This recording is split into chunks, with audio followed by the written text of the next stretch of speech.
मन मोहुची गाँ परिवेश रे थिबा शहीद स्मृति उद्यान पार्क वर्तमान पिकनिक ऋतु चलथिबा हेतु एही स्थान रे बनभोजी पई आखपाख अंचल पर्यटकों सुओ छुटुछि। तेनियाली ब्लॉक माधव और रतनपुर पंचायत मध्यभाग रे निर्माण होइथिबा एही उद्यानटी उपयुक्त रक्षणाबेक्षण अभाव बणरे परिणत हेबाकु बसिलाणी। ते शहीद मनोज बेहरा स्मृति उद्देश्य 52 एकर विशिष्ट सदा बाबाजी तोटारे 3 वर्ष पूर्वे विधायकों पांठिरु प्राय 1 कोटी टंका व्यय अटकल निर्माण करा जाइथिला एही पार्क। ते पिलांको खेलकूद प्रातः भ्रमण विशेषकर बनभोजी को नजर रखी अनेक व्यवस्था मध्य करा जाइथिले रक्षणाबेक्षण अभाव पार्क सौंदर्य बढ़ु नथबा अभियोग होइछि। पिकनिक पार्टी बहुत आगे सुरक्षा और सफा सुतरा आगे किसी ना एटा सफा हेले जगार भालू बहुत बढ़ियो।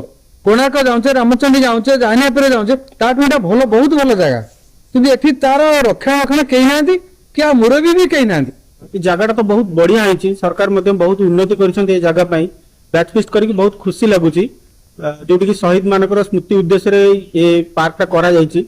किंतु दुखर विषय जे जी मेंटेन करके रखा कथा से करूना।